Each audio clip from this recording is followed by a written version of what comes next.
dove il silenzio è rotto solo dal vento e dal canto degli uccelli.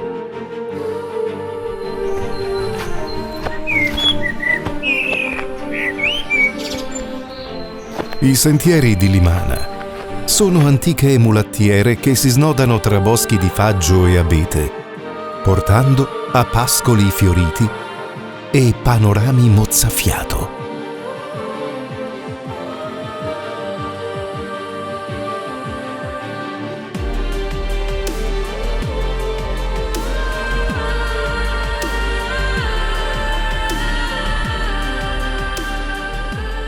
La prosa evocativa di Dino Buzzati sembrava specchiarsi nell'anima di questi luoghi, che lo scrittore, uno dei più significativi del Novecento, raggiungeva dalla sua dimora estiva alle porte della città di Belluno.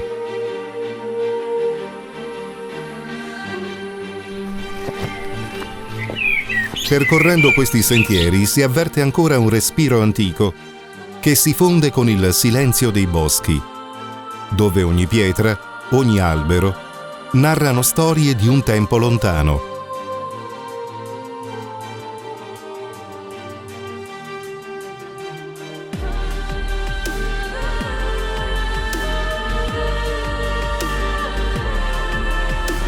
Siamo in una parte del sentiero dedicato a Dino Buzzati.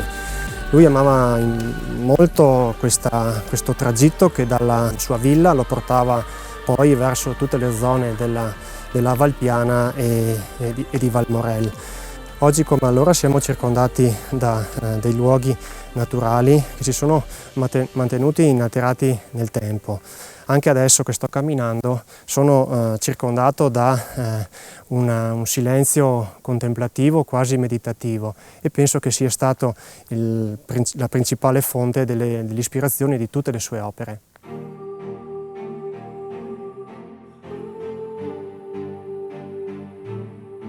Siamo qui in località Valpiana, una radura che si apre verso la Val Belluna.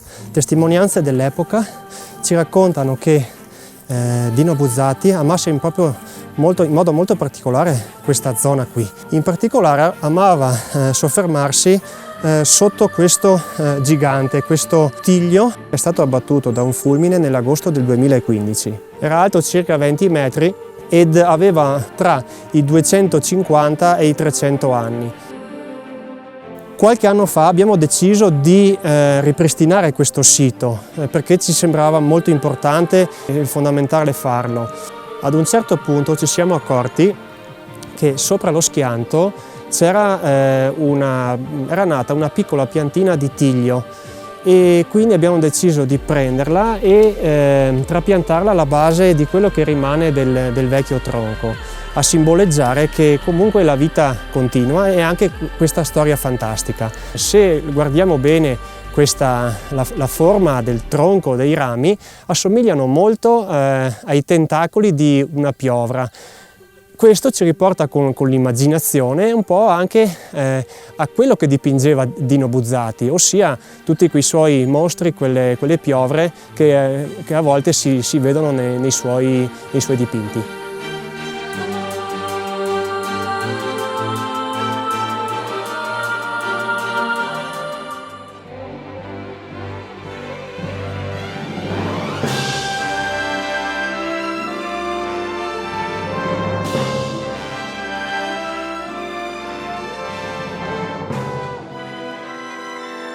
Limana, nel cuore della Val Belluna, a poca distanza dal capoluogo, si estende tra il fiume Piave e le sommità prealpine che si aprono sulla pianura veneta, dove in alcune giornate la vista raggiunge il mare Adriatico.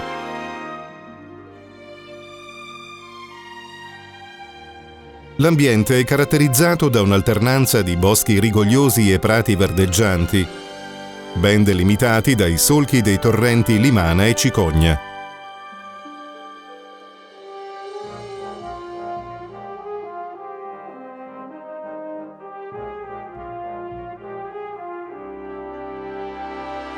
Le origini di Limana affondano in epoca pre-romana con testimonianze di insediamenti paleoveneti. La sua posizione strategica, prossima al fiume Piave, ne ha fatto un crocevia importante nel corso dei secoli.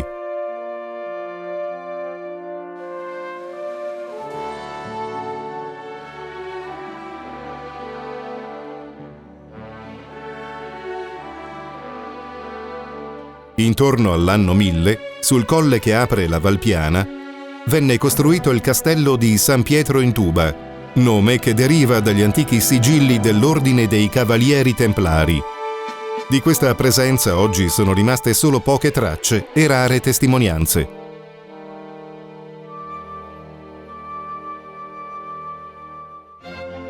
Limana fu teatro di vicende legate alla Serenissima Repubblica di Venezia, di cui fu parte integrante,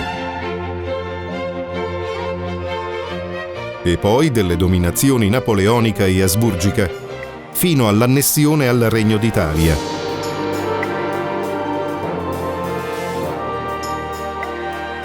Va anche ricordato il conferimento al comune di Limana della Croce di Guerra al valor militare, per l'alto spirito di resistenza e morale elevato dimostrato dagli abitanti durante l'occupazione nemica. Malgrado le imposizioni degli invasori e le minacce di gravi pericoli, sprezzanti delle prescritte severe sanzioni, validamente aiutavano un ufficiale e molti soldati italiani prigionieri alla macchia nell'opera di informazione e resistenza e molestie all'invasore. Limana 1917-1918, Ministero della Guerra, Roma, 10 gennaio 1924. Nel 2024 una serie di eventi ne hanno celebrato il centenario.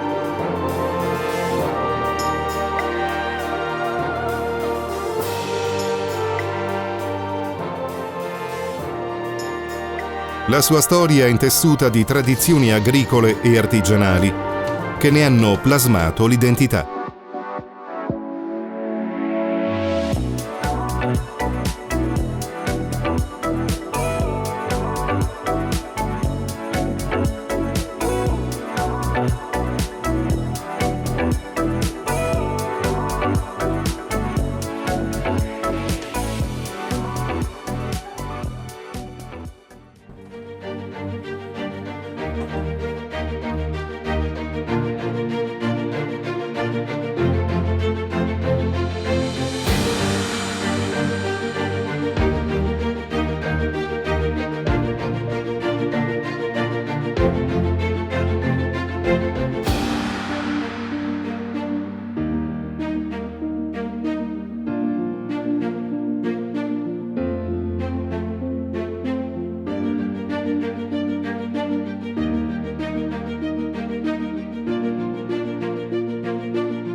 A nome della mia famiglia e mio sono contento di poter condividere con voi un breve salto nel passato. Questa è Villa Piloni di Cesa, che è sempre stata in proprietà alla nostra famiglia dal 1500.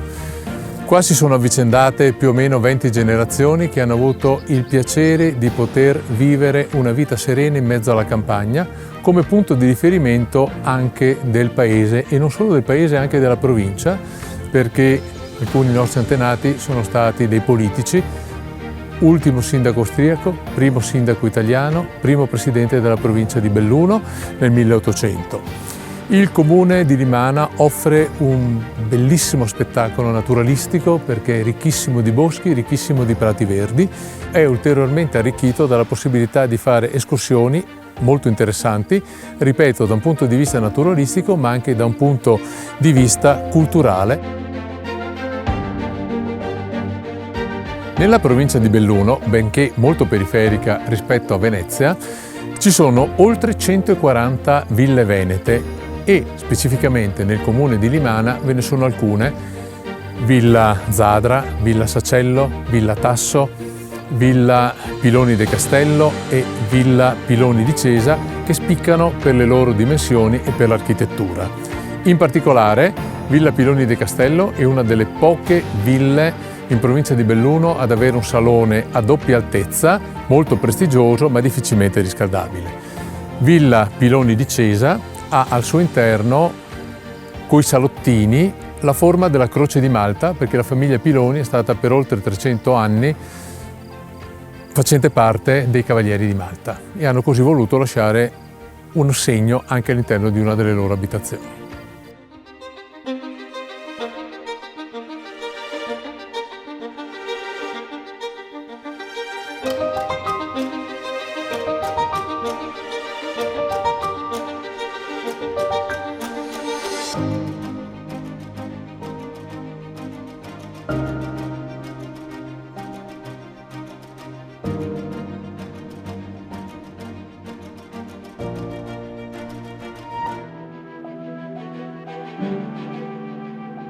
Ville e dimore nobiliari raccontano un passato importante, un passato che ci ha consegnato anche tanti luoghi di culto sparsi in tutto il territorio, testimoni di una viva religiosità popolare preservatasi fino ad oggi.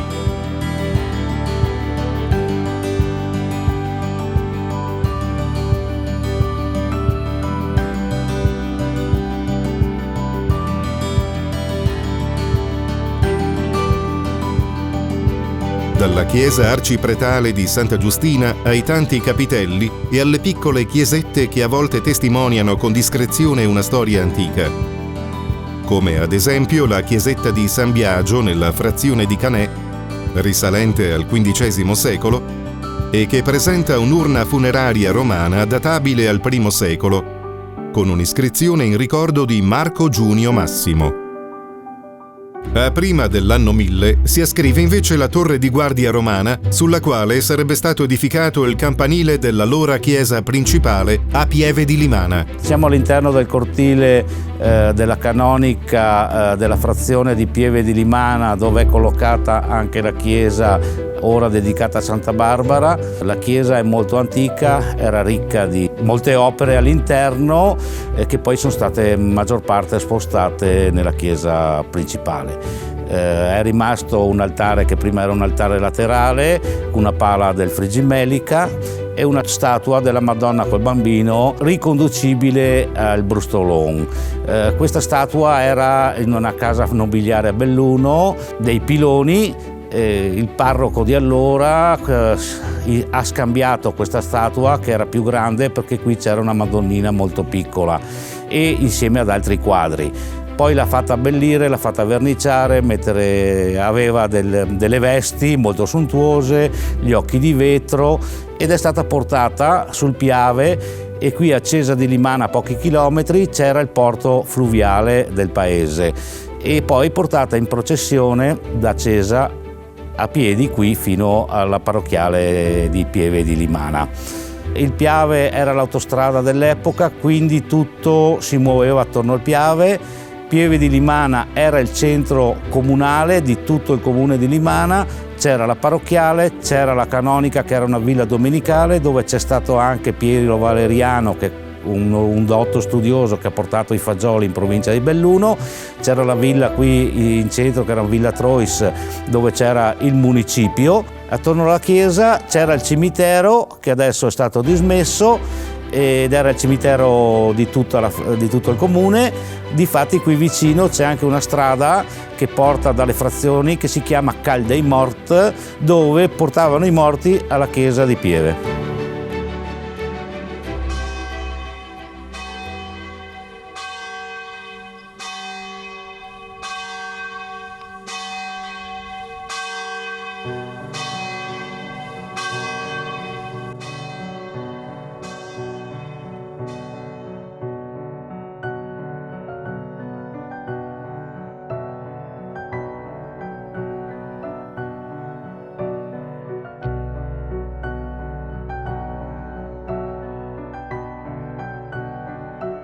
Questa è la chiesa parrocchiale di Limana, a cui fanno riferimento altre 13 chiese frazionali collocate appunto nel territorio di Limana.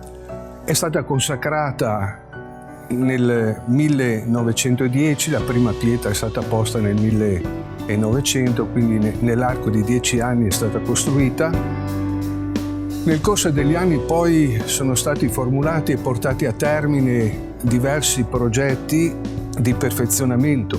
Ricordiamo in particolare negli anni 50 gli affreschi del presbiterio rappresentanti la nascita di Gesù, la crocifissione, l'assunzione di Maria, affreschi ad opera del pittore milanese Pietro Cortellezzi. Gli altari laterali, c'è l'altare del Sacro Cuore di Gesù con la statua lignea donata nel 1925 dal capitano Luigi Ardonio, che durante l'occupazione austriaca aveva operato sui monti di Valmorel e qui era stato aiutato dalla gente del posto, che lui ha definito piissima e italianissima. Poi c'è l'altare della Madonna, rifatto più volte, soprattutto nel 1930, e recentemente anche restaurato con il recupero delle decorazioni.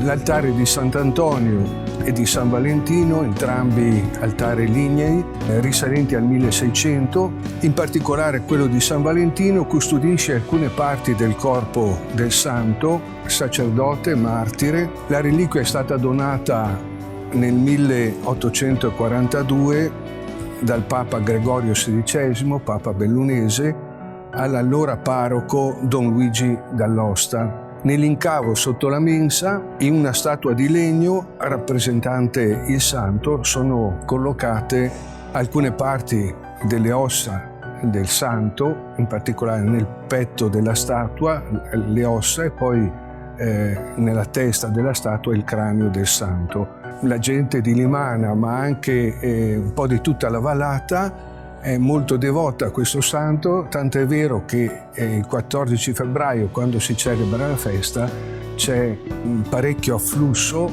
davanti all'altare del santo, molta gente in preghiera, soprattutto per chiedere l'aiuto per quanto riguarda gli affetti, l'amore, le realtà, la vita familiare e così via.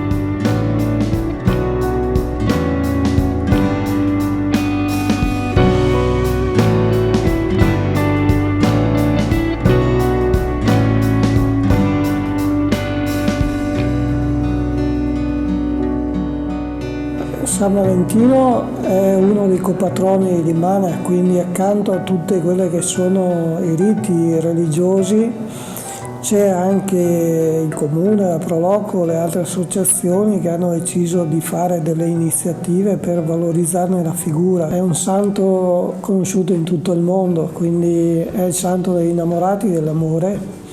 Quindi noi lanciamo con queste iniziative anche un messaggio legato non solo all'affettività delle persone, ma anche all'amore più in generale come sentimento, che riguarda un po' l'ambiente, il territorio. Sono state fatte delle mostre di pittura, dei concorsi di poesia, comunque sempre tutte attività legate al mondo culturale.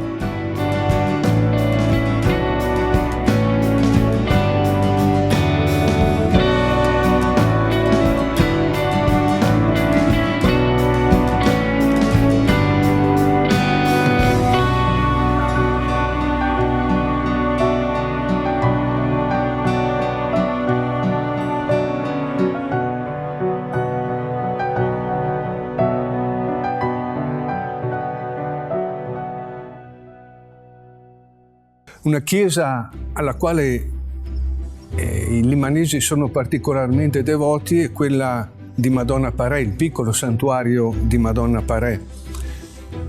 Molto antico, i primi documenti risalgono al 1519, però il santuario è molto più antico. A questo periodo del 1500 risalgono anche le pitture delle pareti e della pala. Nel 1842 poi fu ingrandito con l'aggiunta della sagrestia, di una cella per l'uso del custode, e in questo periodo è stato realizzato anche il dipinto che orna il soffitto ad opera del pittore Girolamo Mech.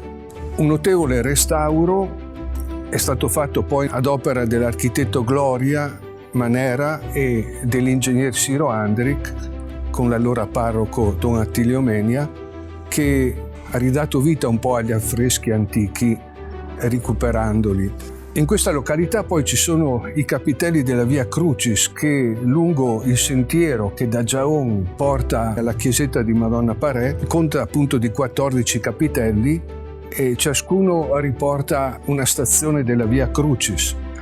È stata realizzata nel 1842 questa Via Crucis, all'interno dei capitelli i dipinti realizzati allora da Galeazzo Monti.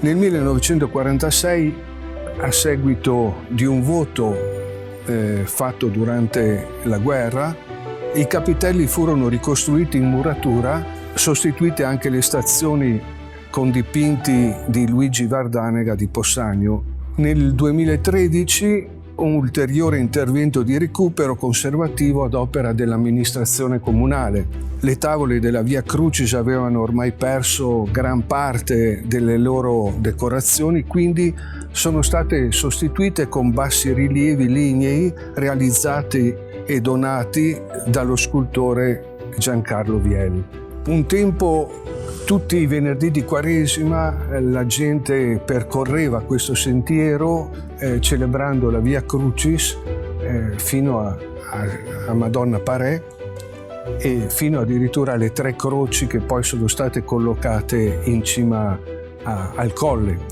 Conserviamo oggi questa tradizione ripetendo la Via Crucis il venerdì antecedente la Domenica delle Palme, con la partecipazione di molta gente che ancora mantiene viva questa tradizione e partecipa anche con entusiasmo. O croce santa che portasti il Redentore, gloria, lode, onore ti canta.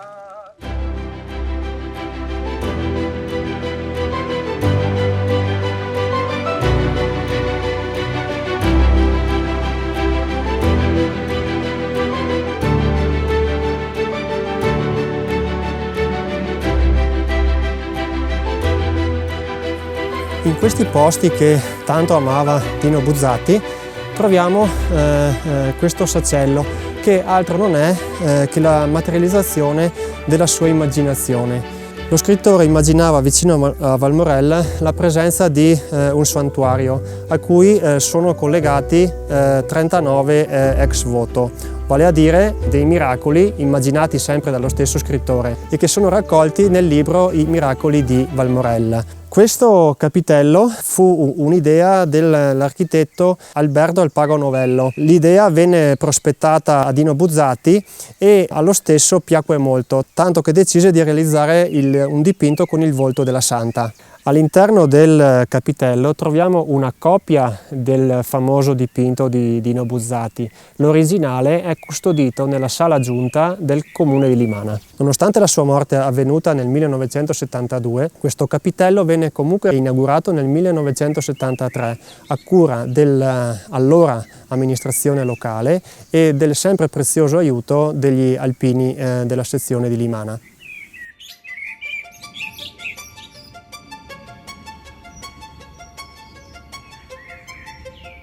Dal sacello di Santa Rita si giunge in breve alle più dolci distese della Valpiana, dove i boschi lasciano spazio ad ampie distese prative e a Valmorel. Questo è un vero paradiso naturalistico che trasmette serenità e offre un'ampia panoramica sulle Dolomiti meridionali e tutta la Valbelluna.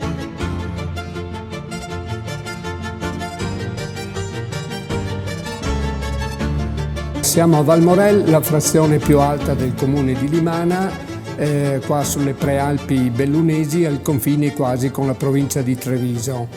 Valmorel è un piccolo borgo rurale che si è sempre contraddistinto per un sano rapporto tra uomo e ambiente, ma soprattutto per le grandi bellezze naturali che ha e che si sono tramandate nel tempo attraverso un sano sviluppo antropico dell'uomo che ha sempre cercato di preservare queste bellezze e queste risorse. In particolare Valmorel è contraddistinta per i grandi prati che ancora mantiene. Qui si ammirano ancora fioriture proprio di questi prati che si susseguono in un paesaggio molto armonico, fatto proprio di piccoli boschetti, di piccole radure, ma con questi prati che danno proprio un tocco di magia, al punto tale che qualcuno ci definisce una piccola Svizzera. Ecco, abbiamo delle eccellenze, in particolare le torbiere della Valpiana sono una zona SIC, un sito di interesse comunitario riconosciuto dalla rete Natura 2000. Possiamo ammirare delle fioriture eccezionali, in particolare nella seconda metà di maggio, soprattutto la fioritura dell'Iris ibericum, oltre che di tante specie di orchidee. Questa zona ha una moltitudine, una biodiversità enorme, sia dal punto di vista della fauna che della flora, una concentrazione che non è così elevata né più a nord né più a sud, ma proprio qui in questa fascia di confine tra le Dolomiti e Prealpi si concentra questa grande biodiversità. Abbiamo anche altre risorse di pregio, in particolare le malghe che sono situate qua appena sopra la zona di Valmorel.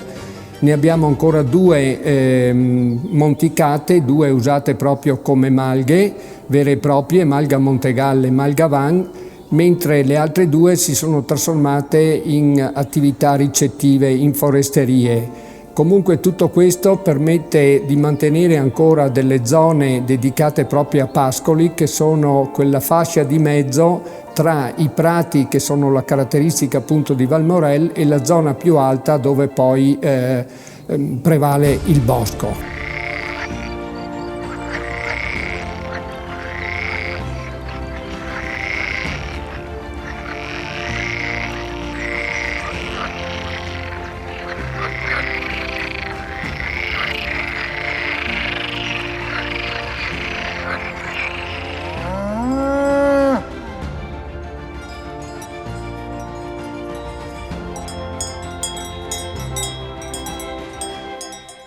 La salvaguardia di questo territorio è dovuta in gran parte all'attività della latteria, un centro storico situato proprio qui nel centro del paese, un'attività che ha sempre funzionato ininterrottamente dal 1939 e che ha permesso di mantenere questo territorio, vorrei dire quasi in modo integrale, nel senso che le aziende agricole che ruotano attorno alla latteria hanno permesso proprio di conservare questo patrimonio naturalistico, soprattutto attraverso lo sfalcio dei prati. Lavoro nella latteria di Valmorel da circa 1 anno e mezzo. Le lavorazioni qua iniziano molto presto, verso le 2:30 di mattina. Iniziamo con riscaldare il latte, successivamente facciamo il burro, lo schiz, le ricotte, le mozzarelle e tutto quanto i prodotti freschi che facciamo. Successivamente facciamo il formaggio, dopo la ricotta e via dicendo. Il latte proviene da 5 soci conferenti, tutti quanti situati nel paese di Valmorel e limitrofi. Proviene da un ambiente incontaminato, con aromi, profumi e sapori molto particolari. I nostri prodotti si trovano presso le aziende agricole dei nostri soci conferenti. La latteria Turnaria è una delle ultime rimaste in Italia e per questo sono molto orgoglioso di lavorare qua per portare avanti la tradizione.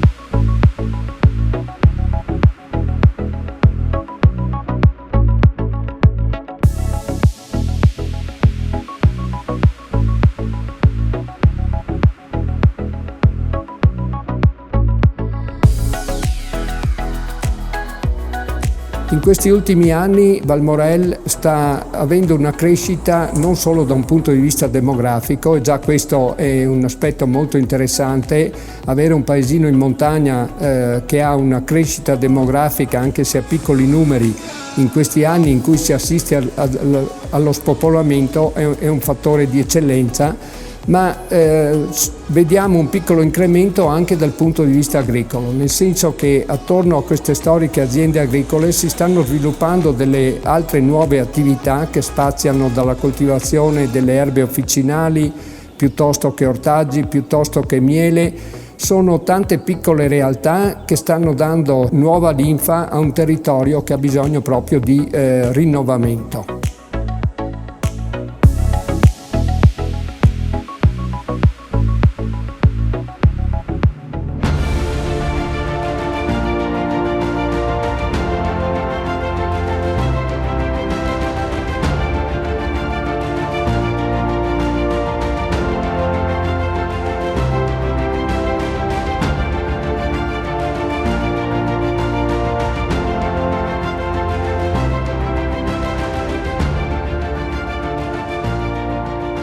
Avevo un'attività giù a Treviso completamente diversa dalla realtà in cui sono adesso.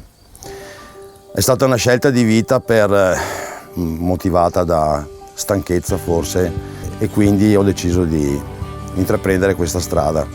Ho iniziato a coltivare qui a Valmorel e dopo con un gruppo di amici abbiamo deciso di intraprendere l'avventura della malga per vari motivi.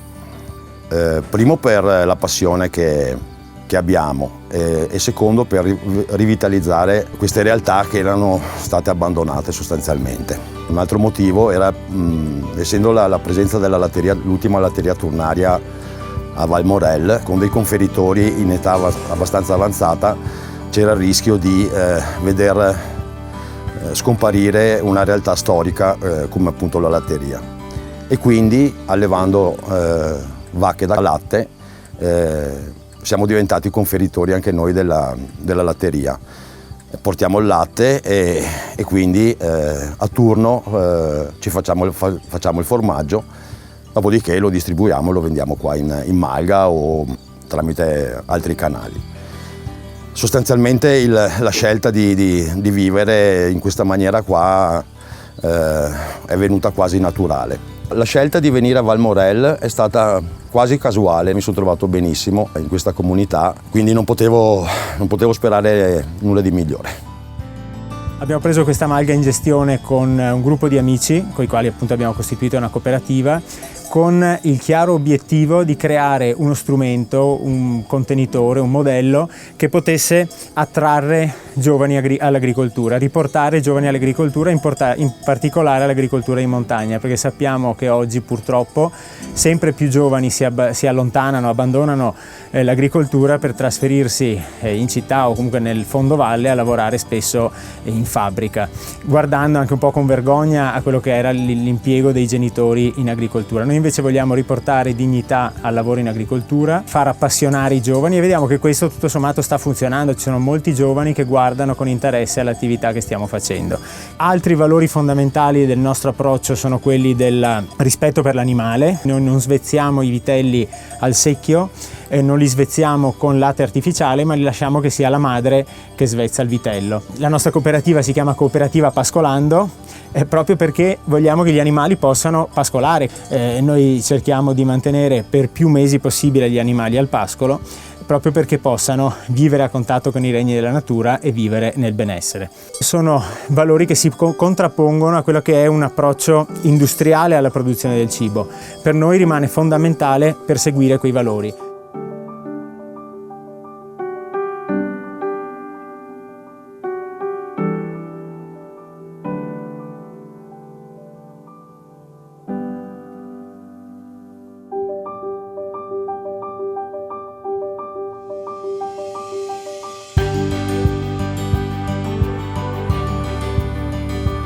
L'attaccamento a questo mondo, che perpetua mirabilmente la sana tradizione agricola del territorio, si manifesta anche con frequenti eventi musicali e culturali in latterie, malghe e in spazi aperti, sempre apprezzati a livello popolare.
Tra le molte manifestazioni popolari, musicali e artistiche che si svolgono specialmente nella bella stagione, ve n'è anche una dedicata ai nativi americani. Il collegamento con Valmorel è motivato dalla presenza in loco del Museo Indian Village, un'esperienza genuina ed educativa riguardante le affascinanti culture dei nativi americani.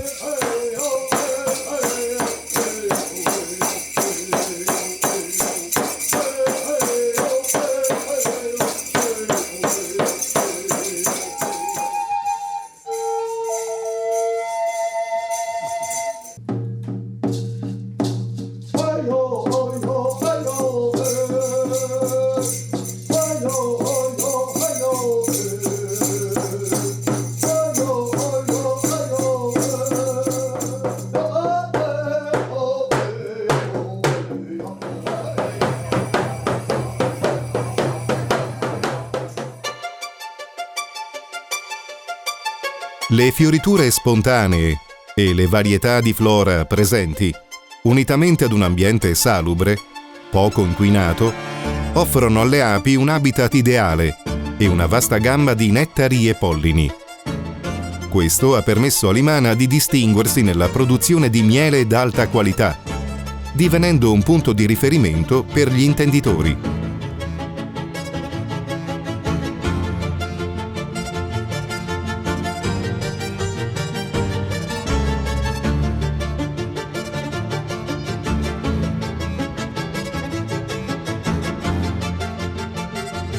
In questa sede Api Dolomiti offre i servizi ai soci e tra questi servizi anche quello di smiratura. Il miele viene portato dagli apicoltori di Limana e delle zone limitrofe dentro i melari, che sono queste cassettine che vedete a mio fianco, al cui interno si trovano i telaini del miele appena raccolto dagli alveari. In questa sede appunto viene fatta la lavorazione tramite l'asportazione dell'opercolo, che è questo sigillo di cera che le api mettono quando il miele è maturo. Successivamente il miele viene centrifugato in uno smiratore, filtrato, lasciato decantare per qualche settimana e poi confezionato nei vasi da chilo, da mezzo chilo. Tutte le lavorazioni sono fatte a freddo per garantire la qualità del miele e la sua genuinità. Un prodotto veramente eccezionale e che dà tutte le qualità del miele ottimo. Faccio l'apicoltore da 23 anni.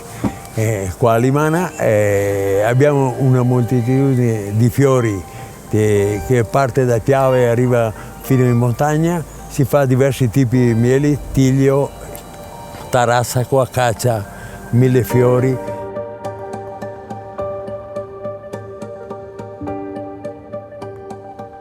L'ape che abbiamo qua a Limana è la carnica, che si è adatta perfettamente al territorio nostro e produce ed è molto docile. Questo è un tarassaco e acero prodotto questa primavera, che è il primo miele che si fa. Questa è una caccia che si produce ogni tot anni perché purtroppo il tempo fa come che va. Questo è un millefiori che si produce tutto il tempo dell'anno tra una fioritura e l'altra. Poi c'è il castagno.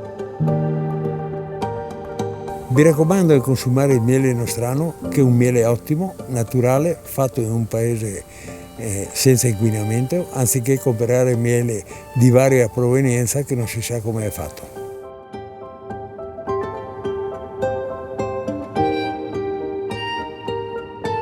Limana dal 2010 è diventato il Paese del Miele, un progetto che ha portato una nuova denominazione al nostro territorio e che punta alla valorizzazione di un prodotto, il miele delle Dolomiti Bellunesi, che ha ottenuto la denominazione di origine protetta. Questo progetto ha portato alla realizzazione di una manifestazione autunnale. Limana Paese del Miele è quindi una manifestazione che si tiene ogni anno, il terzo weekend del mese di ottobre, e colora il nostro paese di giallo presentando una mostra mercato dei prodotti agricoli, una ormai famosa sfilata di falciatrici che porta folklore, movimento e ricordi del passato nel nostro territorio, che ricorda quindi il suo passato rurale e fa rivivere alla popolazione momenti molto importanti.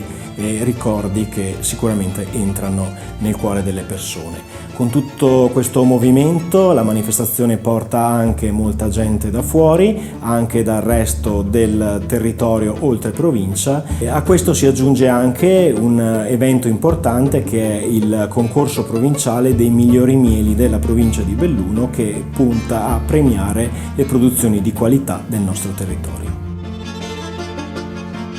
Limana trae dunque grandi risorse dalle caratteristiche del suo territorio naturale, che racchiude anche dei piccoli segreti conosciuti solo da pochi preparati estimatori.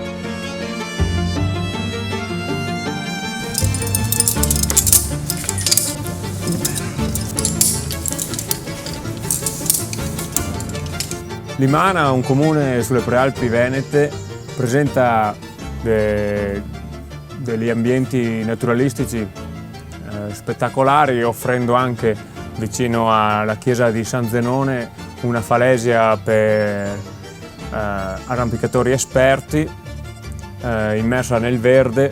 È una peculiarità sorprendente perché a ridosso del paese, con un sentiero di 5 minuti per arrivare sotto parete, offre ottime soddisfazioni per scalatori esperti.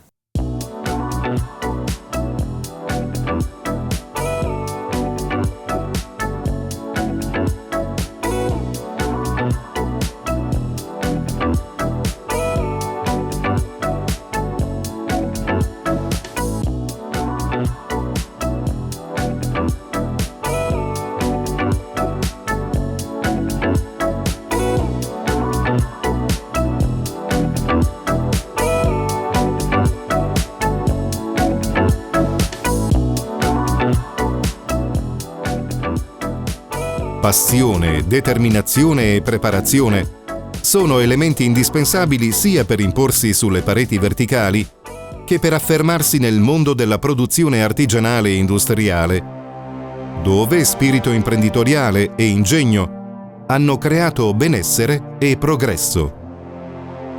Il territorio di Limana si è dimostrato particolarmente fertile per lo sviluppo industriale, fin dai primi insediamenti di aziende tecnologicamente sempre più evolute e che con gli anni hanno raggiunto traguardi prestigiosi anche a livello internazionale. Sono Trevisan Duico, il titolare della Meccano Stampi, azienda che è nata nel 1965 in uno scantinato a Trichiana sulla proposta e l'opportunità che ho avuto da un ex datore di lavoro di darmi in affitto 2 locali appunto su questo scantinato. Poi ho richiesto un mutuo in banca per poter costruire il mio primo capannone, che era un piccolo capannoncino, insomma. L'attività si divide in 2 aree, quella della costruzione e progettazione degli stampi, con i quali poi andiamo a produrre varie componenti con materiali plastici di alte caratteristiche. Si chiamano tecnopolimeri perché hanno delle componenti dentro che gli conferiscono delle caratteristiche particolari, maggiore resistenza meccanica, meno deformazioni, più resistenza agli urti, caratteristiche insomma ovviamente che consentono di poter anche sostituire dei pezzi metallici con dei componenti in plastica. Credo di poter affermare che Meccano Stampi è stata la prima a insediarsi. Dopo tanti anni di esperienza e varie vicissitudini ho capito che un'azienda per poter reggere e stare sul mercato deve adattarsi al mondo che cambia. I cambiamenti sono spesso e volentieri molto repentini, per cui se acquisisci questo tipo di flessibilità, la capacità di dare al mercato quello che chiede in quel momento, insomma. È successo di tutto di più, specialmente in questi ultimi periodi. Anche noi lavoravamo soprattutto per il settore dell'automotive. Credo che tutti lo sappiano bene che questo è un settore ormai che non solo in Italia ma anche in Europa sta soffrendo. Ma diciamo che Limana è uno di pochi comuni che ha la popolazione che sta aumentando. Evidentemente ci sarà anche il fatto che c'è l'opportunità di trovare lavoro più facilmente che in altre aree, insomma. Questo è un pensiero mio.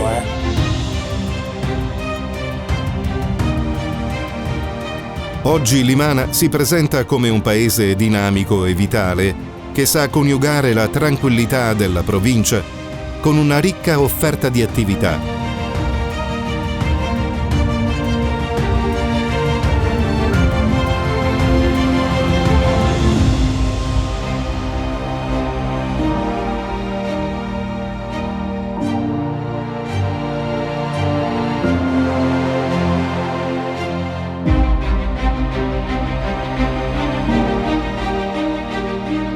La Biblioteca Comunale, cuore pulsante della vita culturale, promuove eventi, letture e iniziative per tutte le età, come la ormai pluridecennale rassegna di letteratura per l'infanzia Fantalibrando.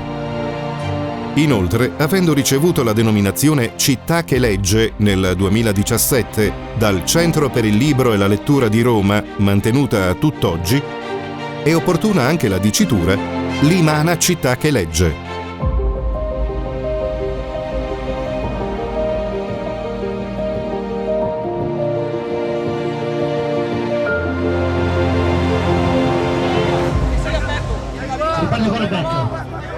La socialità si esprime in molti modi, con una coesione spesso altrove scomparsa.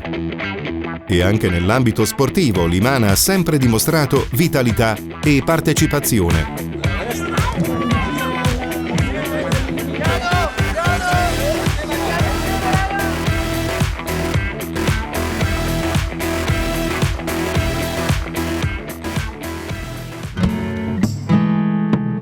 La coltivazione delle rose è alla base del gemellaggio, il cui patto è nato nel 1971 con i comuni di Longuyon in Francia, Walferdange in Lussemburgo e Schmitzhausen in Germania.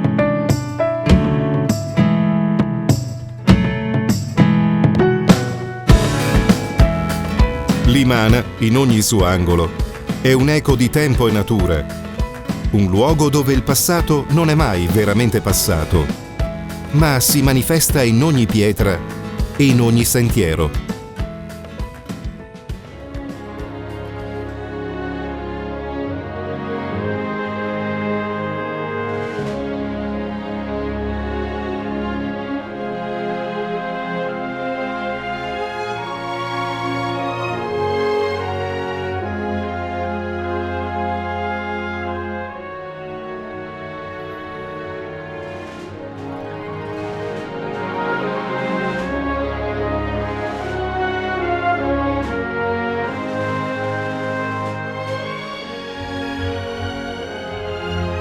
È la dimostrazione che la vera ricchezza non sta nel clamore, ma nella capacità di custodire la propria anima, offrendo a chi sa guardare un orizzonte di autenticità e una quiete che nutre lo spirito.